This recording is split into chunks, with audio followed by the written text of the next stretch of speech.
you for watching Building Strong again. We've had great guests with us previously and it's just got better. Today we have Ram and Hannah with us all the way from Malaysia. Ram serves in Kingdom City Church as the global executive team. Yeah, Kingdom City is present in 6 different countries all the way from Malaysia to Dubai as well. As for Hannah, Hannah Yeoh is in Malaysia. She's a lawyer turned nation builder in 2008 when God placed her as a state assembly woman in Subang Jaya in Selangor. The following term, after 4 years, God raised you to a position as the Speaker of the House in Selangor State Assembly. She is the first female and the youngest speaker in the history of whole Malaysia. So today, thank you for being with us, Ram and Hannah. Thank you. Yeah. We'll be talking a bit more about marriage and what does it mean to live out a biblical marriage in today's time. We know that in Ephesians 5, in 1 Peter 3, in Colossians 3, the Bible has called us to, wife, you must submit to your husband just as Christ, just as how you submit to Christ. And husband, you love your wife just as how Christ loved us.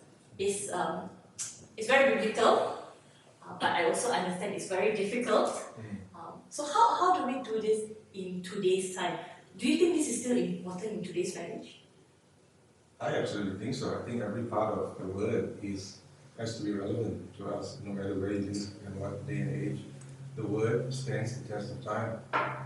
And it's upon us to get into the word and understand how do we live it, how do we outwork the word. So we can't choose to accept certain parts of the word of God,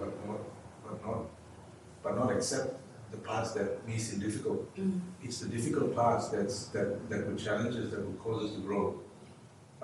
So yeah, it is absolutely relevant, it is absolutely true, and that's the bedrock of our marriage. That is why, because we have tried to outlive it and we've tried to dig deep into it and apply it to our lives, that this has worked, that our marriages work. I think some women may say, for the men it's easy to say that these verses are important. How about from a women's point of view? What I think about submitting? What do you think about this word? Is it still relevant? Is it still important in a time like this where women those days they have very different place in the society compared to women these days? Yeah. I think it all depends on how you view the supremacy of the Word of God. For me, I see the Bible, the Word of God, as the supreme law, and therefore you cannot take out and you cannot add extra onto it. And therefore, when you view the Word of God as such, you know that when God says submit, there is a reason behind it, and that this is the God-ordained structure in marriage. And the Bible talks a lot about obedience, paving the way for blessings, and disobedience will reap consequences. And even though we don't understand it, especially today where a lot of women are really empowered to do a lot of things, and you are your own individual before you enter marriage. And when you come into this structure, this covenant that is God ordained, we have to obey, even though we may not like it, we may not understand it, but there are blessings that are attached to this instruction. And so, a lot of times in the Bible it says, listen carefully to the instruction of God. And this is something that you might want to dismiss it because of culturally how people view women's rights and women empowerment. But if we listen carefully, there's a reason behind why God has called us to submit. Yeah. Thank you. I think like you rightly said, today there's much lesser left to distinguish between what a man can do and what a woman can do.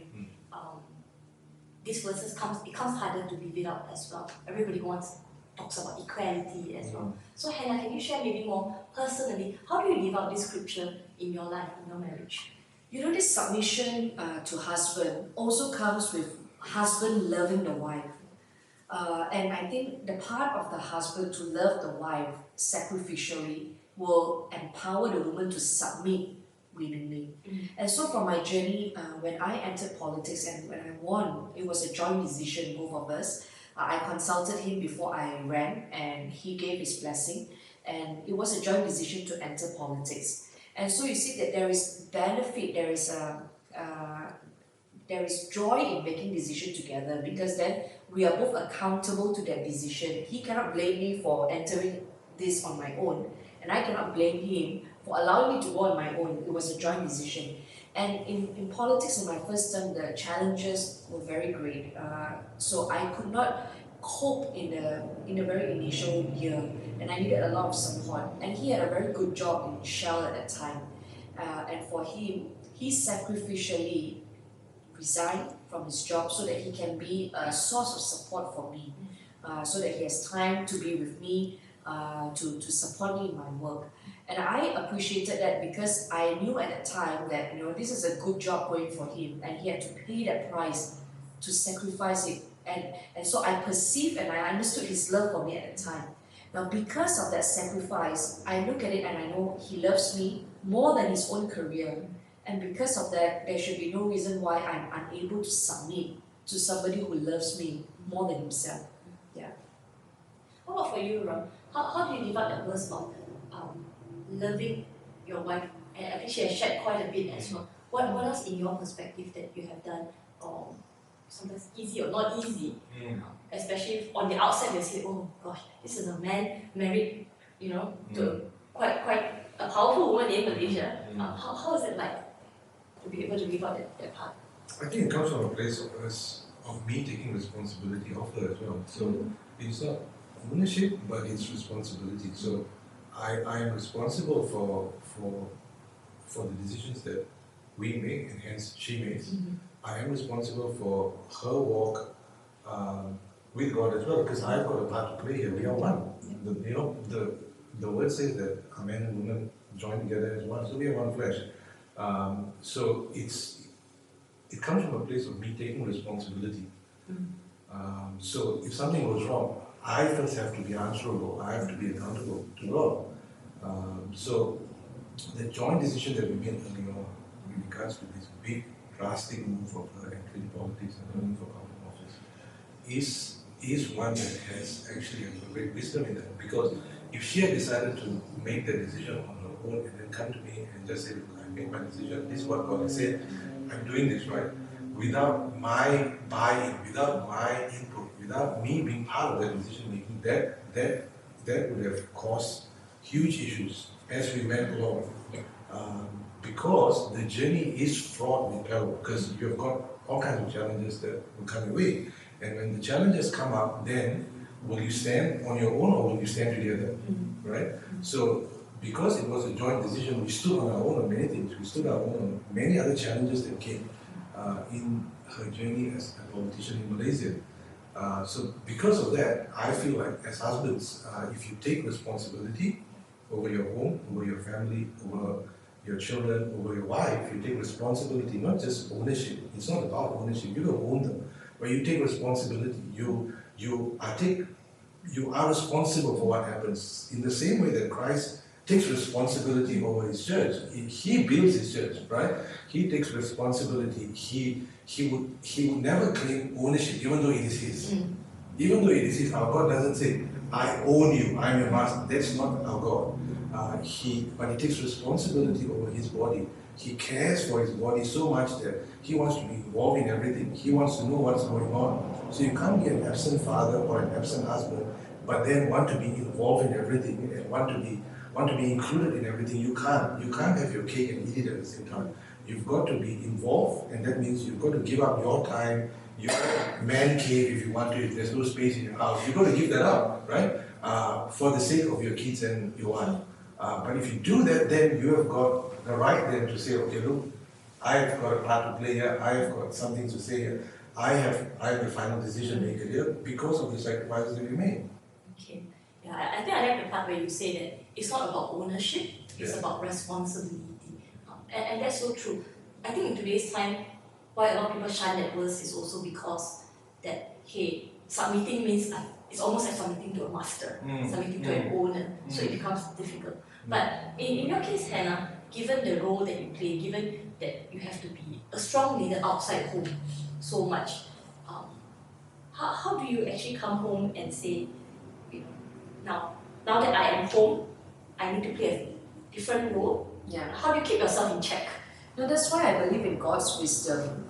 God knows that it's impossible to have two leaders in one household. And therefore somebody has to lead, and it has to be the man. And for me, I am secure in my own right. I know I am loved by God.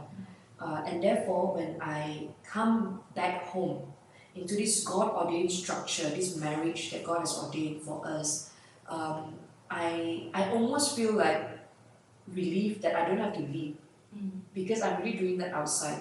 So coming home, I submit to him. He leads the family.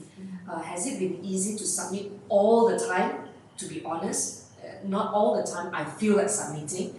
There are times in a quarrel you feel like talking back, and you feel like I need to have my right. I need to exert my right. I want to have the final say, but that just creates a lot of storm. There's lack of peace at home when you know how like God says die to self. You know, after dying you cannot pick yourself up and say, hey, you know, I don't want to die again. So this whole journey as a Christian is about dying to self. So submitting is about dying to self, dying to my right to be correct, my right to have the final say. And marriage is very, very humbling. I've learned in submission also that there are times when I want to press for my right and I insist on being correct. I look back, that has not always been the case, and I've learned to say sorry. I've learned to submit faster. It's not automatically, sometimes there's a process behind that. But I really believe that in submission is the protection, and in submitting to his leadership, there is release for me to pursue my destiny. So it comes together. And when you do that in obedience to God, when you die to self in a marriage, you surrender your right to lead. God's blessing will follow. And I really believe that the part about me, people talk about me achieving my destiny, or I'm here at the age of 38. I really believe it is all connected to submitting to God, obeying Him, and submitting to my husband. In that, submission brings provision, favor, and protection. Yeah. So it's really looking beyond just the marriage, then you're saying. Correct. Yeah. It is the covering. When you have a leader over you, he shields me. That the covering of a husband is so important for the woman to pursue her destiny. Yeah. Okay, very good. Because I think we live in a time where it's all about me, who I am. I need to be known. I need to be acknowledged for who I am. You know, I need to be equal. I need to be seen as equal. So basically, you're saying, hey, it's more than that. It's more than that, and it's okay. It's okay if you're not seen as the leader. Okay, it's okay because that security you have in God is more important than anything else. That makes it easy to submit and to play your role as a wife, a biblical wife in that sense. Being a disciple is about following Christ. And following Christ is about being a follower. Okay. So there should not be any reason why a disciple of Christ cannot be a follower. Yeah. In whatever context. Yeah. How about I think these days we also see marriages where the wife has a stronger personality than the man. In cases like this, it can sometimes be difficult for a man to lead. So what is your advice then? I think that shouldn't be an excuse because that's a personality thing. The verse, the scripture in Ephesians that essentially lays out the roles of the husband and the wife, right? Where it says that husband is the head of the wife and the husband is the head of the household. And God draws an analogy with Christ and the church. So it's very interesting here. So he's got a marriage and he's got the church, and that is in parallel. That is not a case of God saying the husband is. So it is not a case of one being superior to the other. It's a role that one is to carry. It's a role. Being a leader, being the head of something, it's a responsibility that you carry. It is not a title that you wear on your shirt, you know. And in that same way, as we submit to Christ, we have a leader who leads us. You know, our God leads us, and we have no issues in all other contexts. Now, this is men and women as well. We have no issues to be led in all other contexts. In our workplaces, national context, you put leaders in place to lead the country, right? But then when it comes to our homes, there seems to be a lack of leadership. Like, why? Why is there a void of leadership in the house when every other sphere of your world there is a leader in place? We need leadership. Without leadership, everything falls. Without leadership, everything crumbles. But at the same time, every leader has to be led.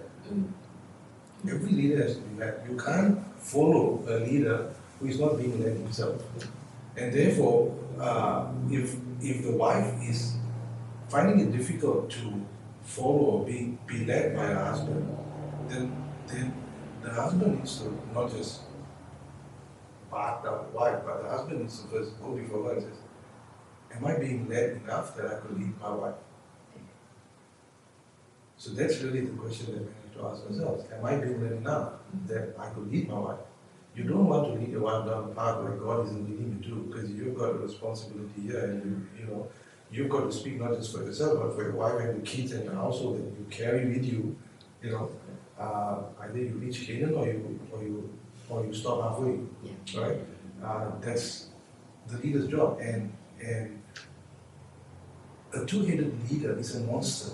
A two-headed leader is a monster. You can't have that. You need to have one head who will lead, but that's a role that person plays. Someone has to lead. Someone has to lead.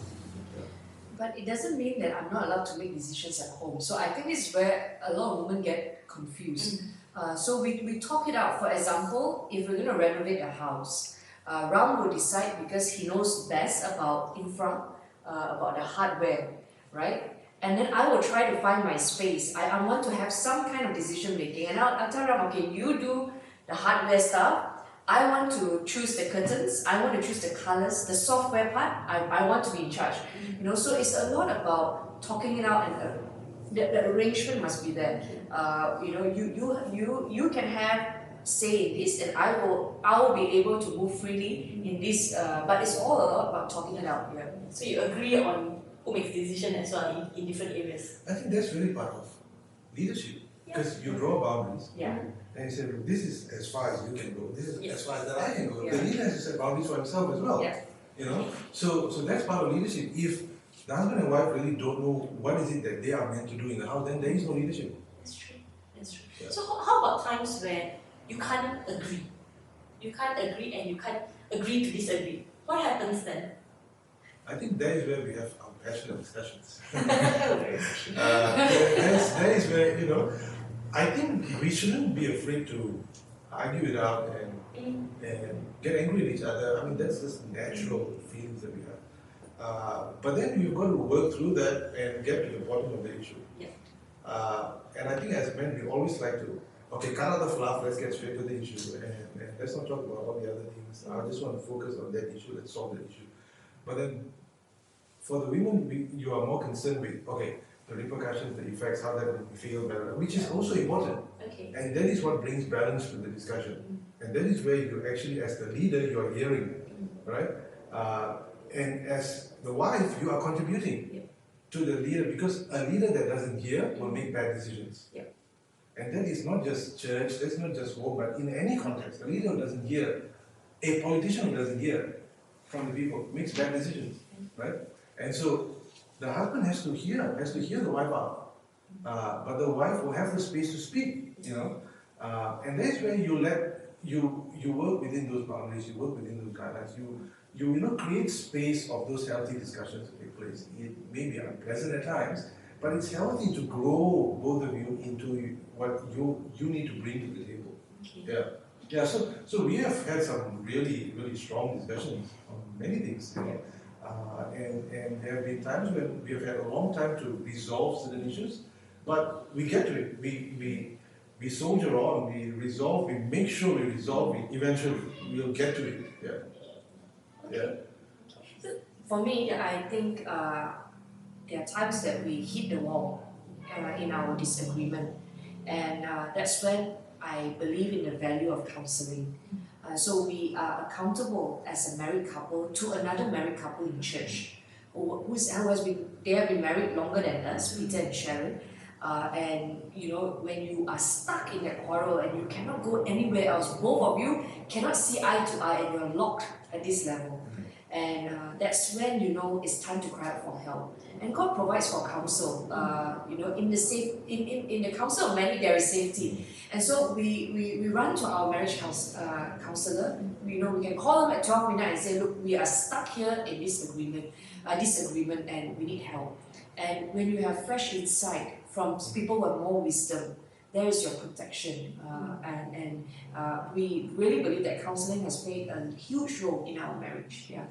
So basically, having a couple that you can be accountable to. That's right. As well. That's right. Alright. So it's not, you're not, just to be clear, you're not talking about certified marriage counselors per se. No, in church, people who understand the marriage, doing marriage God's way. Yeah.